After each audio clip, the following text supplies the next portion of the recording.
I learned what it was like to be a lawyer in the courtroom, and I loved it. And I thought that the law was a way to help people. This is about changing the bad guys. This is about changing the incentives. Your soul doesn't usually sell out overnight. I want to end with hope because America is waking up.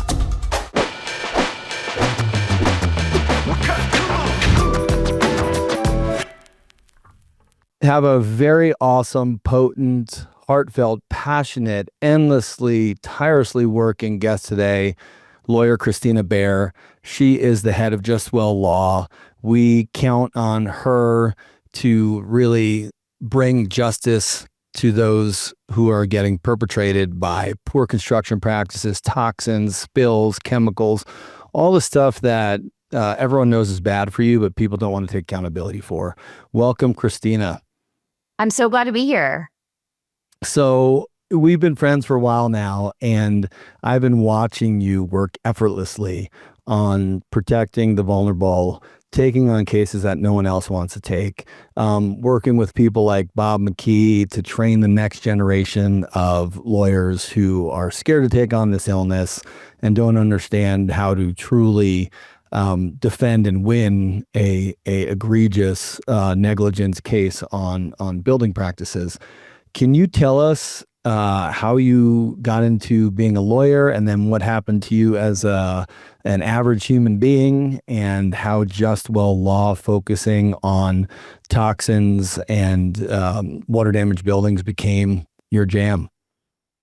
Well, those are a lot of questions, but I have to tell you that I wanted to be a lawyer since I was in 6th grade, and I was in a play called Inherit the Wind, and I defended in the play. I defended the teacher who was teaching about evolution. And I had a little pink suit, and my parents say that I walked into the courtroom, the stage, and you could hear a pin drop, and I just owned the stage. Wow. And I got to do some cross examinations in that play. And, you know, it was about how long did it take for the earth to be created, right? Of course. And well, the sun wasn't created until the 7th day or something. So doesn't that mean that if a day is a turn around the sun, then surely that could have been years or decades or centennials, right? And anyway, the point is, I learned what it was like to be a lawyer in the courtroom, and I loved it. And I always had this passion for the law, but also for justice and what was fair and what wasn't fair. I really did not like anything that was not fair. And I wanted to help people. And I thought that the law was a way to help people. And I don't know if you've read a book called The Good News About Injustice, but I had this season where I was questioning, you know, who God is and who are we and where is suffering. And I read this amazing book by Gary Haugen called The Good News About Injustice. And it was about this idea that there is an eternal justice and there is a fight for justice in this world. And the judicial systems are designed to promote human flourishing, and they're imperfect because we're this side of heaven, but they exist for a divine purpose. And I wanted to be a lawyer. Wow. And so I became a lawyer. I actually lived in Africa for a long time. I did community organizing in Africa. Then I went to law school at Yale, graduated from Yale, clerked for a judge, wanted to do trials. I came to Austin. I worked for a trial firm, and I did huge patent cases. And then I got sick. And so many people listening to this have been there before, but I couldn't figure out what was wrong with me. And I went to doctor after doctor after doctor. And they said, maybe it's stress. You have 4 kids. You're a mom. You're trying to be a lawyer. Isn't that just too much? Did they pat you on the head too when they told you that? I don't blame them even. Yeah. Maybe you should reduce stress in your life. Consider changing your diet. These are well-meaning doctors. Some of them were integrative health doctors. And so I did that. I actually left my big firm job, and I took an amazing job for the government. and I had every other Friday off, and I was volunteering in my kids' school on Fridays, and I was gluten-free and sugar-free and exercising all the time, and I got sicker. Hmm. And then they sent us to work at home during COVID, and then I stopped being able to function. And I finally went to a doctor who gave me a mycotoxin test. I know I just said a bad word in the serious community. Forgive me for that. Yeah. But it was high. Yep. And they said, go test your house. Yep. And I said, test for what? Mm-hmm. Test for what? What do you mean? And they said, well, mycotoxins come from mold, and go test your house. And I had one mold assessor who came to the middle of the room, came into the house, looked around, said, this looks like a beautiful house. He took an air sample in the middle of the room. He said, you're good. If you have some exposure, maybe it's from your courthouse, right? Or where you're working. And by God's providence, I had another mold assessor come who I had actually canceled his appointment, and he didn't get my message. And I said, sure, he can, do his thing. And he sat down on my living room couch. And he said, tell me about your family. I mean, can you imagine? It's like pest control doesn't come in and ask you about your family. I mean, I'm like, what are you? Okay. So, but I had been reading about mycotoxins and the body, and I'd been thinking about my daughter who had become violent. And he said, I often find it behind the wall of the kid who's most affected. So he took a flashlight to her wall, and he said, I think I find faint. I think I see it. I think there's faint water damage here.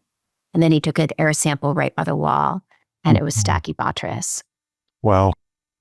And the rest is history. That was just the tip of the iceberg.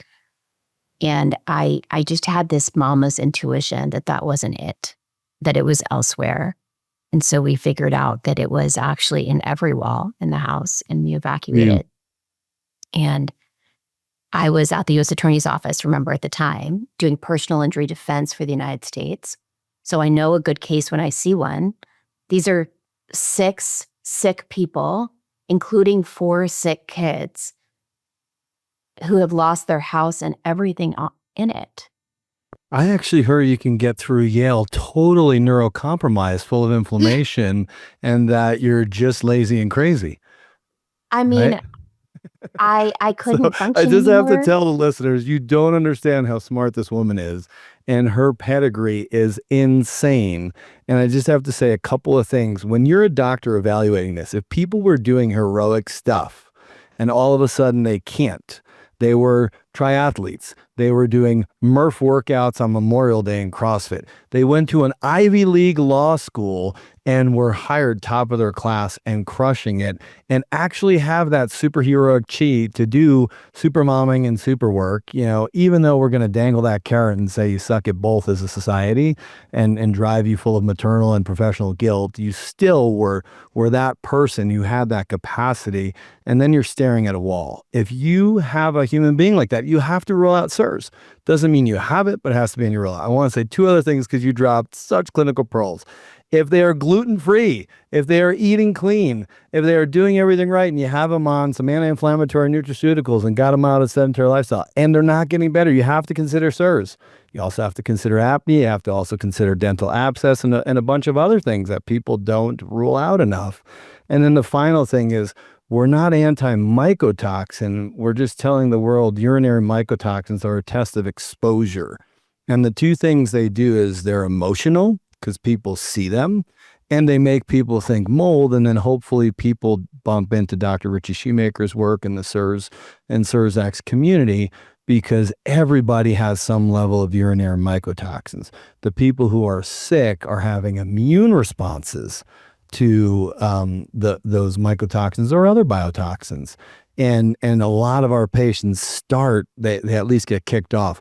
Where we have a big problem with it is a lot of times they'll go down a rabbit hole of tens of thousands, hundreds of thousands of dollars of IV ozone and and supplements and own 3 saunas. And then by the time they get to us, they don't have the money to fix the building. And that's really where we feel protective, right? It's not that, and to screen for SIRS is a $20 visual contrast sensitivity and 7 minutes of doctoring to ask 37 symptoms arranged into 13 clusters. So I just want to tell you, she just gave you a whole 10 years of suffering that you can figure out in 10 minutes and get on the right track to getting to your air palace, getting to the Shoemaker protocol and graduating. So you have this inspector who is absolute divine intervention, hearing that, like my hair raised when you said that. And you have your first inspector who was playing doctor, right? They came in and said, Ms. Baehr, your house is clear. And I tell inspectors, please don't play doctor in my patient's house. Just give them the data. Say there's water damage or there's not. There's stachy or there's not. Here's what I found. And then they also use an air sample in the middle of the living room and cleared a wildly moldy microbial growth home. And we tell people air samples only pick up wispy stuff. Stacky is more like jelly. It doesn't get picked up by an air sample. If you find stacky in air sample, your building's like for sure done, right? Strip it to the studs. Number 2, it only goes down to 3 microns and in the air cassette, and these microbes go down to 0.1 micron, tiny. They'll just slip right through the air cassette. And then they don't speciate. They give you Penicillium aspergillus. They don't give you Aspergillus penicillins, Aspergillus versicolor, right? Now I'm speaking to the lawyer who's seen this in case after case after case, right? So thank God that you didn't, like, that does feel divine that you didn't get duped by, even though all your spidey senses and maternal wisdom are telling you, I think this could be it. And someone just could have literally set you back 3 years, 5 years, 10 years, 20 years, right? You could be in poopy diapers in memory care with no one ever telling you air samples in the middle of a living room isn't adequate. Air sample in the wall cavity in a closed space, that has some power. So what a kickoff to. Well, I think I could have died in that house. Yeah. I would have died in that house. By the time I left, I had a tumor. I had POTS. Wow. I collapsed and was taken to the emergency room. I had internal bleeding. I was so incredibly sick. My heart was beating so fast. I didn't know if I was going to die. I mean, I felt like I was going to die. I was so sick. And I'm so thankful that I was able to get out and that I was able to get better. And as I was doing that, I started to build a case against the people who poisoned my family. I call it poisoning for a reason. They knew that there was a roof leak because the roof wasn't flashed at the chimney. They knew it wasn't flashed at the chimney. The mason and the roofer were supposed to be there at the same time to flash it properly. The metal goes in between the masonry. And the roofer told the foreman of the project, look, it's not flashed. And the foreman told him, rig it. And we learned at deposition that when you asked that roofer, did you know that there was going to be water intrusion? He said, yes. Did you know that there was going to be, that water intrusion causes water damage? Yes. Did you know that water damage causes mold? Yes. Did you know that mold can hurt people? Yes. That's poisoning. So for me as a lay person who obviously has healthcare training, that seems to be the difference of negligence. Like negligence feels like people make mistakes. It's not about being perfect human beings, but you're supposed to build a building with the best intention, that you did everything to code, that you did it to the best construction practices that you were trained on. Negligence is egregious things where you did it wrong and you sell the house anyway. Is that right or no? I think that's actually the difference between negligence and gross negligence. Negligence can be a mistake. Yep. look, you can be liable for a mistake. Totally. And we want that to be true, right? We want the driver who looks at their phone and hits somebody. It's not intentional. They didn't want to hit somebody. Right. But we want to hold them accountable for that. Right. Because we want to encourage safe driving on the roads. Right. The law is about two things. It's about compensation and it's about deterrence. Mm-hmm. And you can't have deterrence without compensation. And we've entrusted the justice system with enforcing these rules. Wow. So we want to have a system that holds people accountable even for their mistakes. Wow. Because that, listen, I think my builder was a good person, actually. He really was. He is. I also think that because of my case, I don't think he will ever miss the flashing on a roof again. Mm-hmm. I also think that he will never put an HVAC that's oversized in a house that has spray foam again.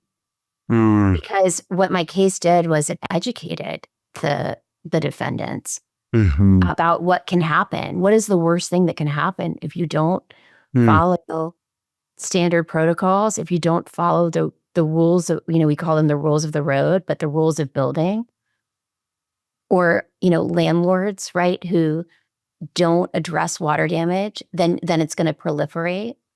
So we started building this case against our builders. And in the meantime, I realized very few lawyers take these cases. And in fact, there was only one lawyer I found in Texas who had mold on their website. And I called that guy, and he lives in San Antonio. And I sent him an email, and I called his office, and I sent him another email, and I called again. And I said, can you just spend 15 minutes with me? I'm an assistant U.S. attorney. I'm a lawyer. I know you've done these cases. Can you just help me talk through what I need to be doing in this, in our case? No response. And his website, he never responded. And his website says that he only does wrongful death mold cases now. And I thought, you have to die to get representation in this field? You know what? I'm going to let him take the dead people. And I'll see if I can help the people who are alive, who need compensation to get well, right? To move on with their lives and to get well again. So he can have the dead people. And I was mad, right? And so I started my own little law firm to help a few other families.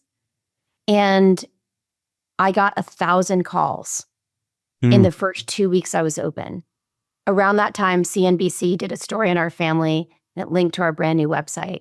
But I got 1,000 calls because there is such a need for this kind of practice. And we have been catching up ever since. And I now have a vision that I want it to be just like a car accident. If you get into a car accident, you have a number to call to get compensation for being injured. When someone violated the rules of the road, I want that to be true for environmental poisoning at home. If you're poisoned at home and you're sick or you're injured, I want you to have a number to call. And that is what we are building. And I'm committed to building a network of lawyers around the country so that every single person who calls has, not that every case is going to be viable, but I want them to have a number to call. And I want us to have lawyers in every single state taking these cases. That's what I'm committed to building. So I want our listeners to know the heart, soul, and brains of Kristina Baehr that I know. That is called the Safe Housing Collaborative. And that is not some kind of business you're doing. You are mentoring lawyers all over the country who know this is wrong. They want to take on the work, but it's such an overwhelming entry point. Just like a patient who just gets diagnosed with SIRS. I tell my potentially patients sometimes, we're going to figure out the underlying causes. You might not like the solutions, right? And if the solution for this puddle of illness, you have 35 symptoms, is too easy, we're not doing it right. I guarantee you there's no little purple pill that makes all this go away. It's hard, arduous work on the patient. It's hard for the doctors to learn this illness. It's hard for the inspectors and remediators to learn how to get to healthcare clean, right? Not just the basic standards of clean, but healthcare clean. But it's really freaky deaky for the lawyers. And for a lot of lawyers, if they don't know how to win a case, they'll go bankrupt. Right. So they still have to come home to their spouse and say, hey, I'm doing something here that can afford our mortgage, can afford our sports camps, our food, get a vacation once in a blue moon. And I just want to tell our listeners, the Safe Housing Collaborative, if you're a lawyer, you have to reach out, because there is a way that Kristina takes all of her experience and fast tracks your learning. And I don't want to speak on your behalf, but then you work as collectives on active cases, and you go through case studies. And then if someone's doing a case, everyone is there supporting them. It's like this team of lawyer avengers. And it's really taking out the sourness in my mouth growing up in Jersey, where it's like, sue you, sue everybody. And you got like this ambulatory chain survive. These are people who are really full of heart and soul, who see a real deficit in the system for, even if you had negligence or gross negligence with your construction practice, you're only as good as your lawyer, your medical testimony, and your inspector in the courtroom. I had a woman reach out this week who had been in touch with us many moons ago, and our firm's only three years old. And we have been contacted by thousands of people. And of course, most of them we can't help, which is just devastating, because that's what we're here for. We want to help everybody.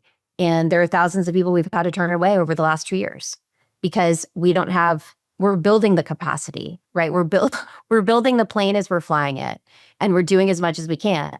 But someone reached out to me and said, look, you couldn't help me a long time ago, but I found a lawyer. Can you help him? And I immediately responded, Kelly, add him to our Safe Housing Collaborative, give him our Google Drive of everything he needs, right? And I have trial samples, and they said they have trial coming up in 30 days or something. So this guy now has a playbook to go by, and he wrote me back, thank you so much. It's going to take me weeks to read all of this, but now I have the resources. I'm just forever indebted. They could not believe it. Wow. That I was giving it to him for free. Wow. But it's amazing. Look, a rising tide lifts all boats. Yep. I want him to succeed. It's in your interest for him to succeed. It's in my interest for him to succeed. Yes. We need to do this together. And look, if he does that case and he succeeds, I've got cases for him. I don't even remember what state he's in. Let's say he's in Colorado. I've got cases in Colorado. I get calls from all over the country. Yep. And I want to raise up these lawyers. And one of the things that I've learned is it's actually not enough to help them with the cases. Mm-hmm. I need to now help them with the business, because we have to be centered on our customer, which in our case is our client. And that is not how personal injury lawyers have come to think in the world. That's not lawyers they're up to their eyeballs, they're super busy, they're doing, they're focusing on the cases and not on giving their clients an experience of the justice system. I want to give clients an experience of the justice system. I want to give them an opportunity to take on the institution that hurt them, not as a victim, not just to get paid, but to actually participate in changing the industry. This is about changing the bad guys. This is about changing the incentives. We say, show me the incentives and I'll show you the outcome. And that's what we see in these cases, right? The contractors for decades now have been let off the hook because there weren't lawyers doing these cases, and because they didn't care. And so their incentive has been to build houses cheaply and quickly and to cut corners. And likewise, the landlords these buildings have mostly been acquired by investors whose incentive is to cut corners and cut costs and thereby cut more corners. Well, I think there's a third guilty party in there, ironically, that needs to change. Americans like cheap shit. Pardon my French. But I want to add to that. Like, I was raised by an Austrian immigrant, and the amount of times he bought the butcher shop for a song because he bought the parking lot it was attached to for $50K. My dad had no education. He got us through college. He made $11 an hour as an Austrian immigrant butcher growing up. I'll never forget learning that as a business owner. He made $11 an hour, work 60 to 80 hour work weeks to get me where I am. And my mom was the service-driven pulse in my veins. She did everything for everybody. But my dad's work ethic, but also his morals around doing a good job run deep. And when we bought that building and I started doing like DIY, handyman stuff, I can hear him in my head going, "This freaking guy, why you build something like this? And you drunk? You stoned?" Right? And he would always say, "Yeah, do it right the first time. Do it right the first time." And that's why I think the way I do, I bumped into that with naturopathic medicine of remove obstacle to cure, identify and treat the underlying cause. But the whole point about that is I've been over to Austria multiple times, and I have two different cousins. We won't mention the latter, but the first one, Werner, he does the most exquisite tiling of a home. And when he does the tiling, he didn't do it for you. He didn't do it for the Baehr family. He did it for him. It's his Picasso that he's giving you. And he goes, "I hope you enjoy my art piece," right? Pride and integrity. My other cousin's, he's a total drunk. He's really suffered with alcoholism his whole life and self-esteem and capacity and capability. But everyone in the village knows to not let him in your house because the tile's going to look like this.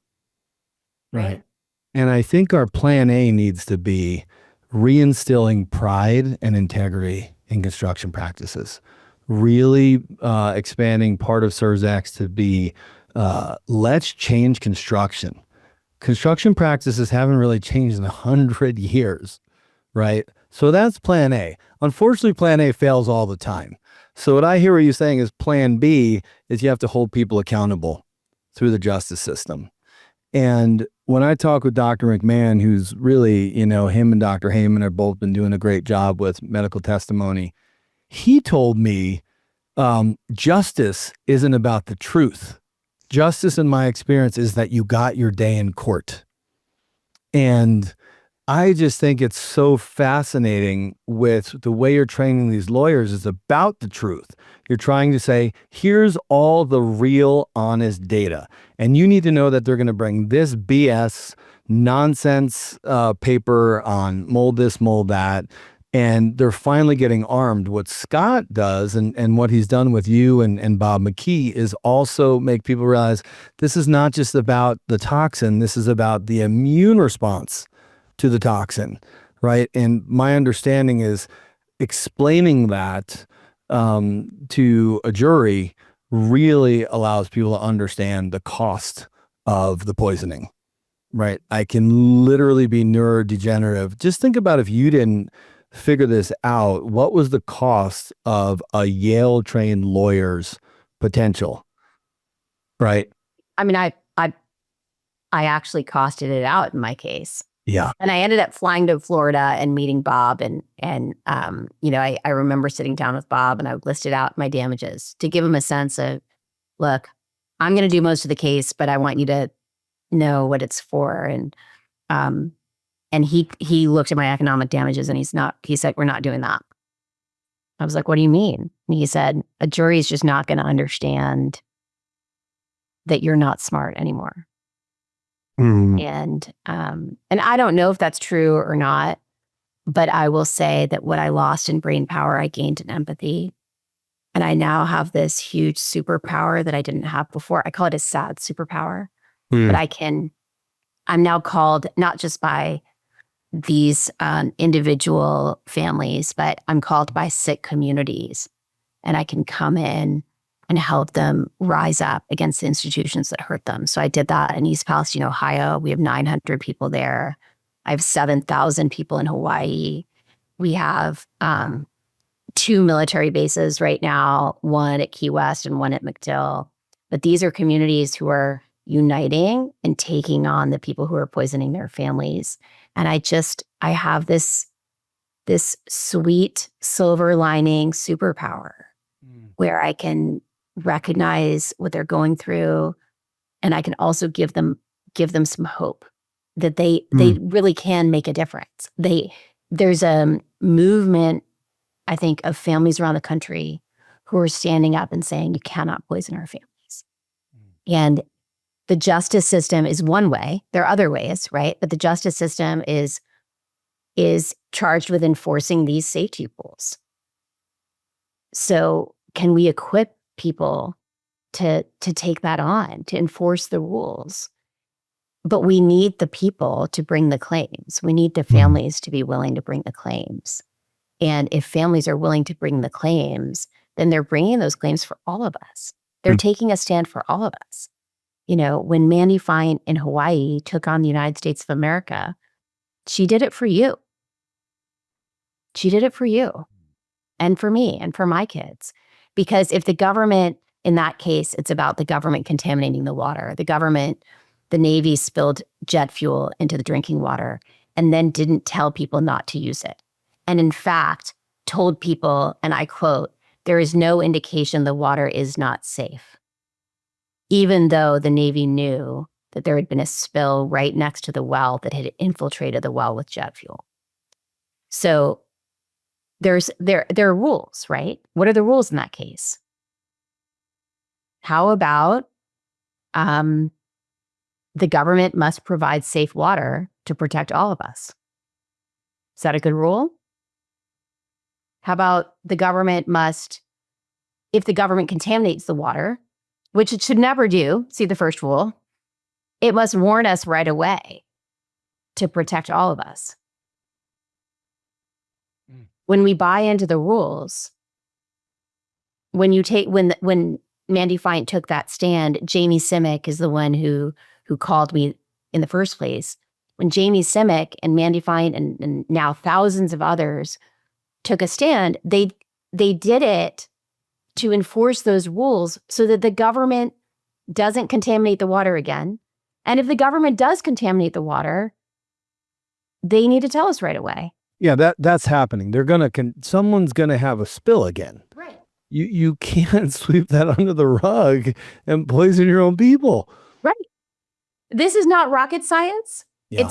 It's not rocket science. Mm-hmm. But think about how many times the government has poisoned people and put it, shoved it under the That's rug. in before you get into corporations, right? Well, there is no, I think so the verdict came down in the Hawaii case this week. And I think what that verdict shows, she found for the plaintiffs, for every single one of the plaintiffs. And what it showed is there is no institution that is too big to be liable for poisoning its people. That's what the case was about. No one in the beginning, a lot of people didn't even sign on to the case because they said, you're never going to get anything from the U.S. Navy. There's no way the government's ever going to make it right. There's no way you can win. And I thought, I don't think that's right. And look, even if it is true, we got to try. We got to try. You got to be, I know you know the quote about the man or the woman in the arena, but we got to get into the arena and take a stand for these people. And that's what we did. We prevailed against some you are doing some David and Goliath shit. It is amazing. And I always tell my kids in jiu-jitsu, they learned, you're supposed to talk to the person, say, hey, it's really not nice to feel these experiences and really try and use your words. And they keep bullying you. Then you talk to the teacher, the principal. You'd be surprised how many kids talk to teachers and principals and they blow off their bullying concerns. and then you tackle the person. So it's talk, tell, tackle, and it's an escalation. And I told my kids, I will be there in the hospital every step of the way if someone knocks you out because you tackled them, because you stuck up for yourself. Like, where the world is going to take you out and steal your soul Voldemort style is if you didn't tackle. That's when you're going to sit with yourself on your deathbed and say, I didn't stick up for myself. And I let the world just I participated in this victimization. And I just have to tell you, like, following you on the gram and following the Hawaii case and the how many more things can Ohioans deal with, right? Did you ever watch The Devil We Know? No. Okay, so I'm going to give you like a 1 minute on Devil You Know is about the Ohio River Valley. And it's about DuPont with the chemical 3M. Okay. And Yes. that Yes. spilled into the Ohio River Valley and gave a clear causation of high rates of cancer to the people in the Ohio River Valley. And you know, as a lawyer, how hard it is to prove causation, not correlation, but causation. And everybody felt so conflicted because DuPont paid for their colleges and their 401ks and everything, so on and so forth. So they prove that this chemical is giving high rates of cancer, and it's called C8. If you really want to get depressed, C8 is in every single living animal on the planet. It's in the polar bears, it's in the monkeys in Indonesia, it is everywhere, right? So those idiots don't shred all their internal scientific documents. And one of many ways, aside from showing the cancer rates of causation, not correlation, it's said in there is, this chemical is so carcinogenic, we shall call it devil's piss. And that's why the name of the movie is the Devil We Know, right? The problem is, so they won that case, right? Yeah. The problem is, okay, what are they going to replace the C8 with? Right. And then we're going to chase that one down. Right. And then we're going to smash that chemical. And you're up against this whack-a-mole where, I remember Arista Vojdani, an immunology teacher of mine, he said, yes, Eric, but they changed BPA with BPD and BPE, right? And it's like, so I guess the question I have for you that's yearning in my heart is, do you ever feel beat down and like this superpower of empathy and awareness and compassion that's opened up in your heart? Is there that also, imagine, feels more of the pain and suffering of the world? Do you ever, like, what do you do to I not mean, not want to just vomit, walk into the woods and never come back? I this week was tough, right? The Yeah. judge did not give the damages that I wanted. Mm. And I need to remember that we won. We took on the biggest superpower of the world and we won. And we need to, continue to reiterate and remember that. And this sets the stage. Now, this is the first environmental injury case to succeed against the United States. What? First environmental injury case, and we did it, right? And my firm was 3 weeks old when I got the call. So Holy crap. we won against all odds. Wow. And I can't help but be so upset at the ruling. Let me put it that way. Because I just think if you only knew, what would it be like for you? How much is enough to be poisoned by your own government that you've been serving? Now, there's no number that's enough, right? There's no number that's enough. So I would have probably been disappointed no matter what the number was, because there's just no number to make that right. Right. It's just, this is the currency we have. This is the currency we have. Mm-hmm. But man, so yes, I feel beat down, and I sent my client, Mandy, this quote this week. And I'm going to read it because you just can't hear this enough. And I think that this is true for everyone who's working in SEERS and in environmental illness and all of it, right? Because it's a tremendous mountain. And sometimes you feel like you're pushing up rocks up a mountain. So I'm going to read it as the woman in the arena. It is not the critic who counts, not the woman who points out how the strong woman stumbles or where the doer of deeds could have done them better.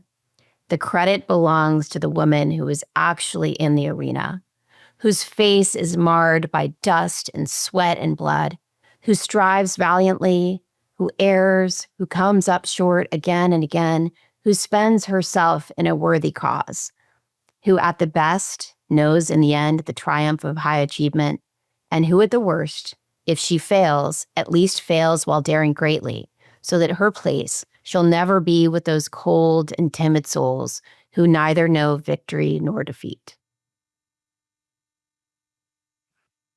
So we have to read that to ourselves. Maybe it needs to be daily, but we are in the arena, and we are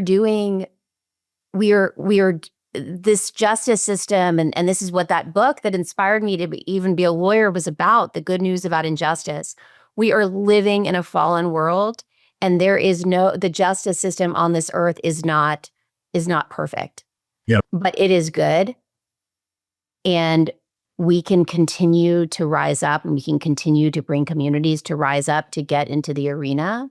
And we have to continue to remind them and to remind ourselves that we are going to, that it is a struggle, that we're not always going to win, or we might win and not, it won't be enough or whatever.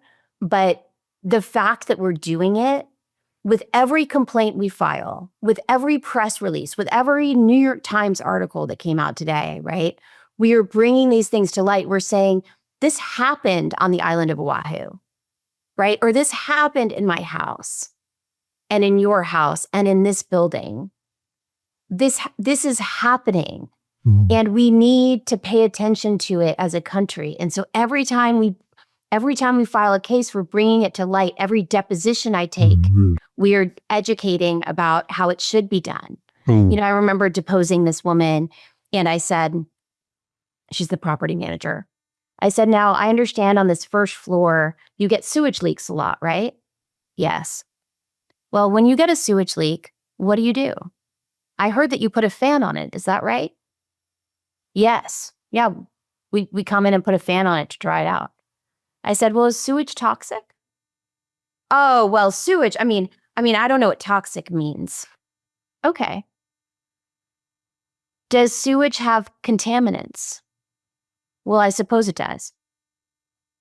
If you put a fan on something with contaminants, are the contaminants going to spread in the air? Oh, well, I guess so. I hadn't thought of it that way.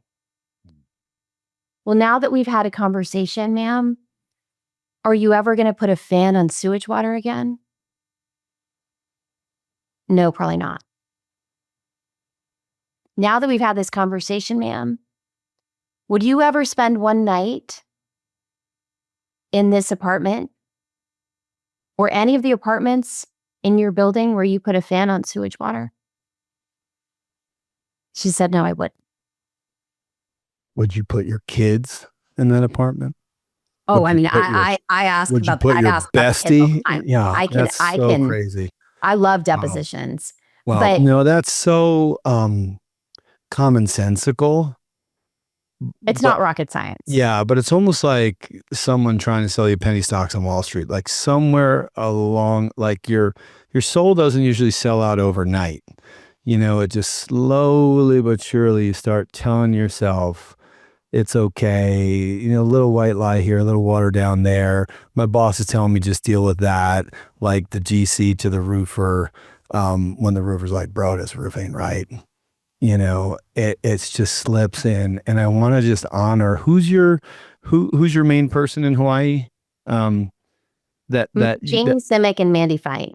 Yeah, James and Mandy. If they get a chance to listen to this, I just want to let them know, like, we're indebted to you and them for setting a precedent. I really wish they got paid more, but to think that as a friend of yours who knows you and seen your growth, not in your soul, well, your soul's like, but it's like to see you go like, how does this game work? Right. And how do we get more light than darkness in this fallen world? Right. And just to think like that they got a precedent, you know, and now it's on the books. It's right? now on the books. That's And exactly to right. think your case, what for the listeners, like I hope they didn't miss. You said you started this specific practice, Just Well Law, 3 years ago, and you got this case 15 days. So when you take these cases, when Dr. McMahon takes these cases, these things can go 5 years, 10 years, right? That person's injured. They're not making money. They're not productive. They're not creative. They're not joyous. They're suffering. They're sick. They could use that money to get proper health care. And you're just in this crazy stamina game with less resources, financially less HR, you know, and just hats off to you guys. Well, I have to tell you though that, you know, you were asking about how do people become jaded, and you know who's really jaded about mold? Lawyers and judges. Lawyers and judges who have been brainwashed to believe that mold doesn't cause injury, and it's just junk science. Wow. And there's a particular doctor, and I'll use his name, Dr. Bruce Kellman, Yeah. who wrote Oh, that article that was discredited, but then he wrote the Manhattan Institute piece for the Chambers of Commerce that said that it was junk science, and that went everywhere in the 2000s, and people bought it and have believed it for years. yeah. But I have to tell you about this hearing yesterday, because I've had a hard week with the Hawaii thing. I'm happy and, you know. Right. But it's totally mixed emotion week. But I had to go to this, you know, Texas state court case, and I get to court, and on the other side is just this blustery old male lawyer who is almost always my opposing counsel in all these Texas cases. Good time. I mean, not just that guy, like insert old white guy here, right? Yeah. Just shoot at the molds. It doesn't Just cause like, problems. mold is everywhere, you know? And judge, you have to have epidemiological studies, and you have to have doubling of the risk, and you have to have this and that. And he's like yelling at this judge. But you know what, Eric? It's a new judge. Brand new judge. And the judge like doesn't understand why this guy's yelling at him. And I get to be very calm and say, Judge, we've been trying these cases all over the state for the last 2 years. And I understand that there was a once a time when these were hard to prove. But now you need a mold assessment and you need a differential diagnosis by a doctor. And we have both here. And the other side had filed a no evidence motion for summary judgment. Wow. And the judge is like, well, that sounds like evidence to me. And I show him the mold report, and I show him the differential diagnosis by the doctor. And he's like, and he looks at the other side and he says, this looks like evidence. And it just was so refreshing, right? Because now, for so long, those guys were like, where did you come from? Like, they just were so dismissive of me. But now I'm there as the authority. We do these cases day in and day out, Your Honor. Here are the 8 summary judgment motions that we've won on this very issue. They make the same argument in every case. And that was once true, but it's not true now. Now the NIH has come around that it causes cognitive harm and immune deficiencies. Now there's a universal diagnostic code. It's universally accepted now, right? And now we get to be the authority. And that's what I want to educate all the other lawyers so that they get to have that same experience of coming in and saying, no, Your Honor, we do these cases day in and day out. And now we're the authority.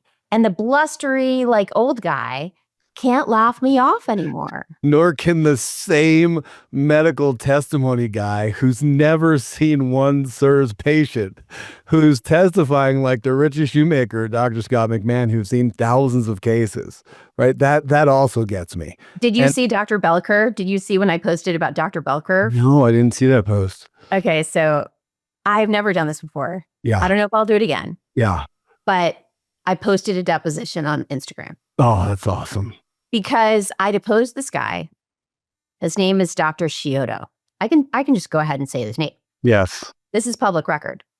I had given Dr. Scioto, I produced in all my cases hundreds of peer-reviewed articles about mold, right? I went to PubMed when this happened to me, so I read all the medical literature, and I got a great expert to do a medical literature review, and Dr. McMahon and all the things, right? So just real quick, Dr. McMahon and Ming Dooley's paper is insane on putting together mold and dampness papers from all over the entire world. And so I have all of those that they cite Yes. and more, right? Because there have been more since then, and there's some great ones from Europe. Anyway, I produce all of it in the case, in my cases. In every case, I just produce a folder of like all of the medical literature.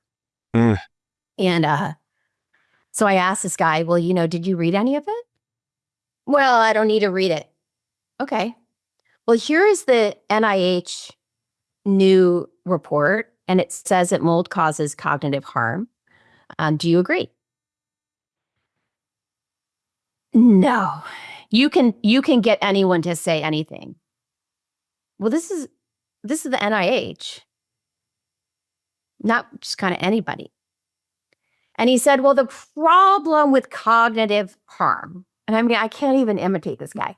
The problem with cognitive harm is that this cognitive thing, he says, is that most people who are affected by mold, or claim to be, are living in tenements and poor housing. And they just tend to be, on average, less intelligent. Wow. And I looked at him and I said, Doctor, is it your testimony that poor people are dumber? He goes, well, I wouldn't use that word. That's your word, not mine. Wow. And I said, Wow. well, what is your testimony then? And he said, well, there's a bell curve. And the people who are less Fortunate financially, poorer, basically, are on the lower end of the bell curve, because otherwise they would be doctors and lawyers. They wouldn't live there.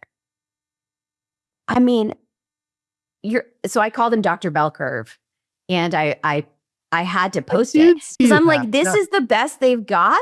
This is their expert now. Right. I mean, this is the best they can do, Dr. Bell Curve. It's kind of good, right? I mean, it's a good sign that they're having to dig so deep to get the Dr. Bell Curve. Yeah. So can you, on that note, and I will say one of the most compelling papers is the Polish kids that grew up in mold and dampness, and they have an IQ. Well, first of all, Polish kids have 20 higher IQ points than American kids, including the poor ones. But then when they're in dampness and moisture, they get a 20-point reduction in their IQ, and when they just get put in dry buildings, they get 10 points back. So just removal from exposure bounces them up, and you see that, and you have to realize when you see this lovely lawyer Kristina Baehr in front of us today, like, what if we didn't get her access to healthcare and to a clean building? We're not getting any of this productivity. We're not getting any of this creativity.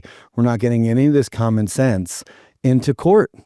Well, how much are we missing on plumbing and construction practices and finding a cure for cancer? And like SIRS does make you dumb, but it also tries to steal your soul and make you feel bad about it. It also tries to steal your creativity so you can't make your music. And it really tries to wreck you financially. And we have to realize when we don't get into air palaces and clean housing and treat you with the Shoemaker protocol and graduate you from this illness, we are losing a whole generation of talent, right? We are losing we are threatening marriages. We are going to have someone hit their kid because they were just fatigued and impatient and exhausted. We're going to have them shake a baby because they just can't handle it anymore. They'll snap. So they're not dumb, they're neuroinflamed. And then they get neuroatrophic. So first comes the brain on fire, and then eventually you don't feed your brain with ions and nutrients, and you get brain on ice, which is atrophy, right? And to think, if you didn't get figured out, we don't have your gifts in society. Well, we haven't talked yet about the military.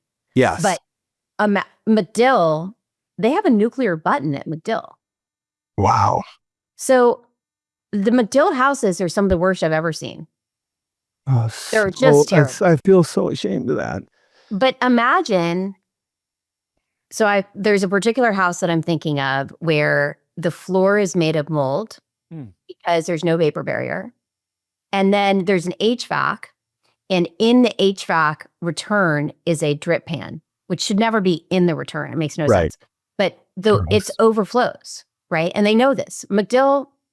Michaels knows this. This has been well documented for years. They know that of both of those problems, that there's no vapor barrier in these houses. Excuse me. And they all have this HVAC problem. And it overflows onto the floor. So the floor already has mold from the lack of the vapor barrier. Now it has mold because of this that they've never fixed, right? Then I take my expert up and I say, would you like to look in the attic? And he says, yes. We go up to the attic. Michaels has sealed the attic shut because they don't want anyone going up there and seeing what's there, which is, of course, more mold. Wow. Oh, totally. You don't have any soffit vents or any fresh air. You are just building a petri dish. Yeah. So now it is sealed shut. Wow. What if the guy who has access to the nuclear button lives in that house? Totally. The brain fog, the slow processing speed, the short-term memory loss. Yeah. What if that guy has access to the nuclear weapon? We can't be mission ready if our people are sick. Well, that's what I say all the time. First of all, I feel ashamed as an American when you learn about our military and the barracks. I mean, it's so disgusting. And I've seen literal brown water, poop, shit pipes, dripping, mold till kingdom come in our military barracks. And then we're like, and then go on this special ops mission. Why are you worried about lactic acid and heavy legs and brain fog and fatigue? And you can't remember the drill, right? And let's give you whole bunch of firearms and grenades, and then let's leave predominantly your wife and kids at home so she can have neurological compromise, and then your marriage that's already stressed because you guys don't get to see each other for 6 months can get really weird because everyone starts storytelling about your marriage. No, it's just the inflammation, right? I tell people, unless there's something egregious, you're not allowed to get divorced until we get our own SIRS treated. Like, just take a chill pill. Let's get this neuroinflammation off your brain. You're also not allowed to get divorced with SIRS if you have kids under the age of 5, right? It's just like, again, if someone's beating on you or there's some egregious thing, like, I get it, right? But so many people lost the joy, they lost the playfulness, they lost the generosity, they lost the decency, the kindness, the romance, because they're just waking up with 2 slices of pie. They used to wake up with 8 slices of pie, and they give to their spouse and give to their kids and coach the soccer and check in on their aging parents, do a good job at work. Now they wake up with 2 slices of pie, and they're like, I can't lose my job. That's exactly right. That's exactly right. And then I'm just gonna date my mistress Netflix and go fall asleep and pray that tomorrow something's different. And it's Groundhog's Day. And they eat cleaner than I do. They work out way more than I do. They're taking a boatload of supplements. Now they can't even work out anymore because their legs hurt and they're crampy. And then they're just on flirting with now losing their job. You know, and it's so intense when you think about that phenomenon for all the stresses you already have as a military family. You know, it's gross. It's freaking gross. But and that's with Hawaii too. These are sick parents taking care of sick kids. Yep. Right. Totally. Yeah. It's you don't have to be in the military to have your family. How can you? And I guess we're gonna need to work. We're gonna double down and figure out how to do it better. But we need to continue to be telling that story of if you're healthy, Mhm. you have lots of dreams. You have Yeah. lots of goals, lots of dreams, lots of aspirations. You have a 5-year plan. If you're sick or if your kids are sick, you have one goal. And now imagine being sick and having a sick kid and being displaced from your house and trying to work while you're displaced, while you're sick with a sick kid. And that's East Palestine, Ohio. That's what happened in East Palestine, Ohio Yes. too. Well, and I have You to know? say, the Ohioans, man, they've been through it, and that's such a gross story. And at least they know. Where it gets really weird is when you want to put a Glock in your mouth. You're having suicide ideations. You cannot kill yourself. Your kids, your friends, your family need you. You will not do them a favor by leaving this earth prematurely. You will not, I promise you, you will leave a hole that will never get filled, right? But when you don't know about SIRS, it all makes sense to do drastic things. It makes sense. What's so important about this conversation is that people go, that sounds like me. There's a reason why. I'm not lazy. I'm not crazy. I don't have a personality disorder or spiritual crisis. I have corrupted biochemistry, and it is hanging me over like I had 20 shots tequila and table dance in Cancun, but the hangover doesn't disappear after 3 days. It just keeps raging on, right?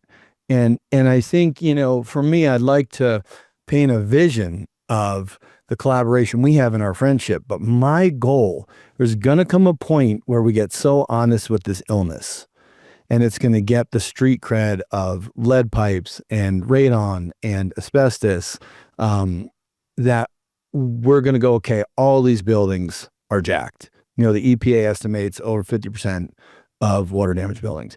I would love to HOA test people and create an AmeriCorps where if you're in good shape, we could actually say, hey, you want to spend a year or two learning construction practices and helping mitigate schools and churches and basketball gyms and houses and strip that Section 8 housing to the stud and build something that creates productivity and creativity and joy and keeps families together, right? But the scope is so intense, I can't handle it some days. And it's every day you take the call and you want to be so sincere that you understand Mrs. Smith or Mrs. Johnson. But on your end and my end, it's every day. And the same story, right? And there's tweaks and twists, but it's like Groundhog's Day, the movie. Every day is the same. So I think we have to keep setting precedents. We have to keep awareness up. We have to hold doctors accountable to learn how to screen and treat. We have to hold inspectors accountable to don't pretend you're the doctor in someone's house. Just get the data, right? We have to make sure remediators know there's basic remediation, then there's getting to healthcare clean, right? And we have to help grow this. And that's what SIRSX Institute's about. It's about coursework like the medically important remediation course to say, hey, you're really into this, do it this level. But then we need to have almost like a building military where you can join. You don't need an AK, right? You just need hands and a heart and the desire to learn old school and reestablish pride and integrity in a project, and we got to start fixing buildings on a mass scale eventually, right? But you know what's so beautiful? I don't want to lose hope. I want to end maybe with hope. Yes. I want to end with hope because America is waking up. I had never heard of mold. Right. Evan and I have 5 Ivy League degrees together, my husband and I. We had 5. We had never heard the word Stachybotrys. That was intentional. I believe that. There was the Bruce Kellmans of the world had done such a good job of silencing this community. And this community will not be silenced. You will not be silenced. My clients will not be silenced. We have been rising up and telling our stories and saying it out loud and calling out the truth and speaking the truth out loud to anyone who will listen. in court, out of court, on Instagram. I mean, the stuff that we're doing on Instagram with the military families, I mean, look, Balfour Beatty had not changed their housing in Key West in 10 years. They knew that ceilings were falling in. It wasn't until I started posting about it publicly and showing up, and they called me the Red Hill lawyer. The Red Hill lawyer came to town. I started putting it out in the public, and all of a sudden we have investigations, and the Navy's doing testing, and they're checking out every house, and they're suddenly paying attention. So I'm tremendously hopeful about the uprising we have right now, and the momentum and the movements, and being loud and a little bit irreverent sometimes, and maybe sometimes a little bit funny even. Let's add some humor, like stupid things landlords say. And I think it's changing. Because we're waking up as a community, and we're waking up as a country, and we won't be silenced, and more of us will speak out. Well, I love that. And to land this ship, I always tell my patients, there's three, regardless of your spiritual background, there's three spiritual sources of healing, right? On out of the physiological plane, right? And it's gratitude, forgiveness, and humor. And I am grateful that we have our friendship, and that we're co-supporting this, the need for the environmental professional, legal, health coach, patient advocacy, healthcare. These come under the roof at SIRSX, right? I'm grateful for that. Forgiveness doesn't mean you drop accountability for negligence and gross negligence. It means that hopefully you get justice, and you get to move on without hatred in your heart. Right. And then humor is essential. Like you have to still find your way, because we know loneliness and isolation is almost a given when you become a weird mold patient. And loneliness and isolation is inflammatory. So you just add inflammation to your inflammation. Right. And if you have to meet with your men's group in a backyard instead of in someone's basement, if you have to just say, hey, I'm going to join you guys for choir practice online, but then I'm going to Christmas carol with you outside, whatever your joy is in your community is, you need to keep doing that. Right. But at the end of the day, we need Justwell Law and Kristina Baehr and all of the people she's supporting in the Safe Housing Collaborative to keep setting precedent after precedent after precedent. And the other thing we need to do is we need to give the data a story. And I told Dr. Shoemaker that the day I met him. I said, bro, you got all the honest, real science, right? But it doesn't matter until people know how the science affects humanity. Right. And I think you do such a wonderful job on that. So if someone wants to do a case, we know one of the things that we've learned is if there's no one to get money out of, you're going to turn down that case. Right. It doesn't make sense for you to do all this massive human resource to present a case, and there's no insurance policy or whatever. Can you end the call today by saying, hey, if you want to reach out to us, if you're a lawyer, how they get in touch with the Safe Housing Collaborative, if they're a client or a SIRS patient that wants to evaluate the case, how do they do that? And then just a quick elevator speech on here's the screening process we go through to save you 1,000 calls that would go nowhere. And it breaks my heart to tell people that, but as I'm hanging out with these lawyers, there's cases that for sure will not get a payout, right? And you want to say the ones that set precedents and get compensation. Well, the first thing I'm going to say is that call us whether you have a case or not. Awesome. I'm not afraid of the 1,000 calls. In fact, we're growing our intake team right now so that we can take those calls, because I'm committed to taking every call. That guy who only handles the dead people, he will always be my inspiration, that I want to give people an experience of the justice system. It's different. So I'm raising up an intake team right now so that we can take the 1,000 calls. Some of them may be resource calls because you might not have a case, but we might give you a list of resources, how to hire a mold assessor, how to, what are some links to teach you how to remediate. We have, I give you the information I wish I had known. I don't do it myself now because I have too many calls. But we have a real person who will take the call if you want one. What does it take to actually have a case, though? A third-party mold assessment. Do not rely on your landlord or your builder to get a mold assessment. It's a natural inclination because you want to say, hey, can you call a mold assessor? I think I have mold. No. The mold assessor that they're going to call is going to be the guy who takes the test in the middle of the room and says you're good. And I'm going to add to that, if you're not going to sue yourself, right? So if it's your house, right, that you've owned for 20 years, it's not a new purchase, but you shouldn't collect your ERMI, endotoxin, actinomyces, actinobacteria, Swiffer cloth if you know you're going to have a legal case, right? You want third-party custody collecting. You want a third-party independent assessor to come into your house and do a full investigation. So we need that. The second is, if your house is uninhabitable, I probably can't represent you if you're still there or if you're committed to staying there. People don't like to hear that.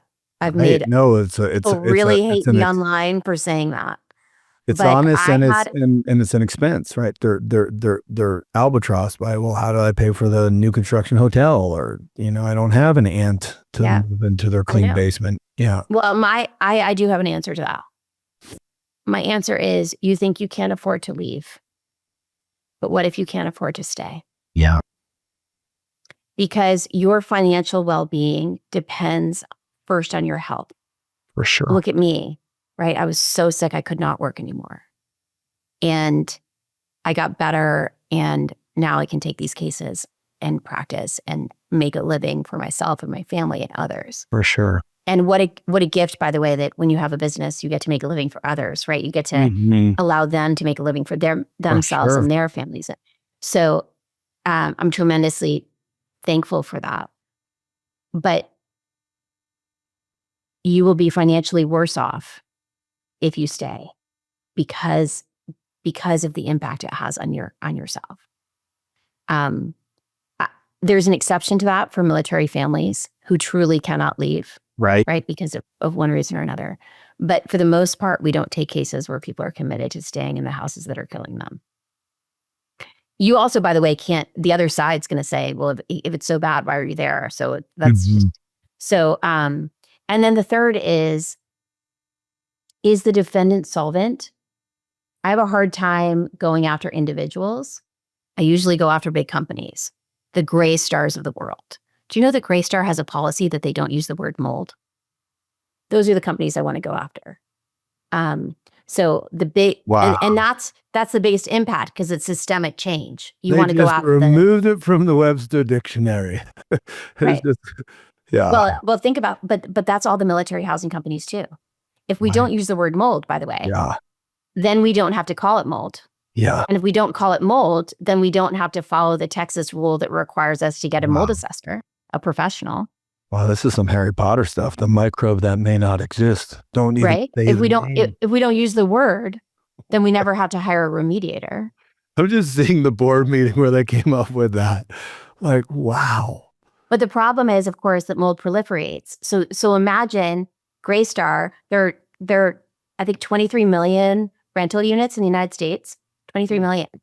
So if they're owned by people or managed by people who are not using the word, then it's going to proliferate across all of it. It's incredibly dangerous stuff. Crazy. So anyway, those are the three things. Independent mold assessor. Are you willing to get out? Are you seeing a doctor or are you willing to see a doctor? You may not have one yet, but are you willing to go see a doctor? I can't say you're sick if you're not making a medical record. And then, finally, who's the defendant? And what did they do wrong? Because I really present my cases as deceptive trade practices cases. So what did they do wrong? I want to tell a story about the bad guys.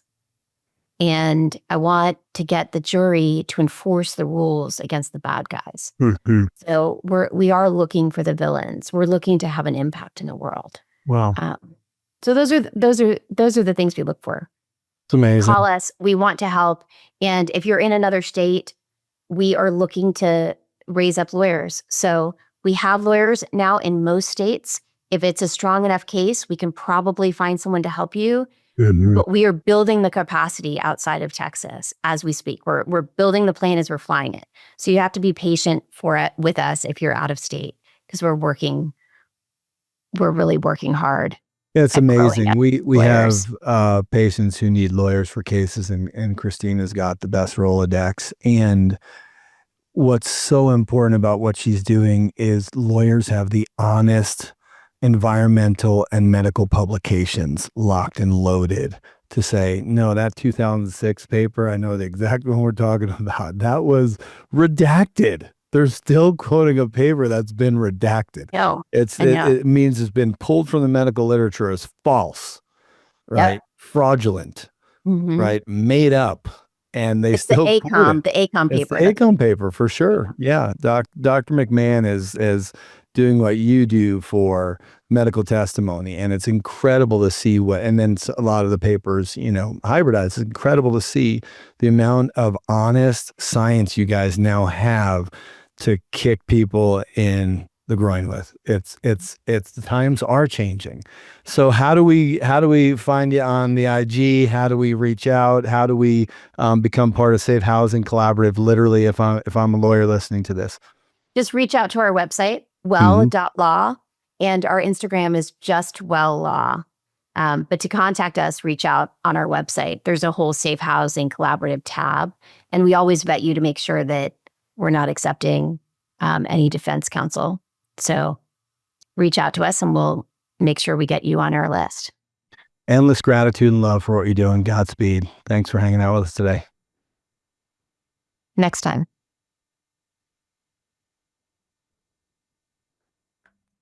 All right. So that's awesome. I actually got to go watch my son's senior parade. Yeah, we talked for a long time. I'm sure you can cut some part of that for there's so many good clips. Yes. Totally. So okay. Yeah. And we'll have a team there. So we'll have people there, and we're sponsoring, and I'm sorry I can't be there, but I'll be in Jamaica. I know what you're doing, and I'm all about it. And I think it's going to be important for your future. I think you need that time. So we can talk. I mean, you and I can talk for hours. So yeah. No, this is the first of many, Okay. So fine, good luck. I love you and everything about what you're doing for this world, Kristina. Like, really, you got gonads the size of Texas and then some. So yeah. So that is true. Yeah. I am definitely in the arena. You're in the arena. This week I am in the arena, and I'll go back to back and slay these dragons. So all right. Good luck. Onward and upward. Yep. Bye. Bye.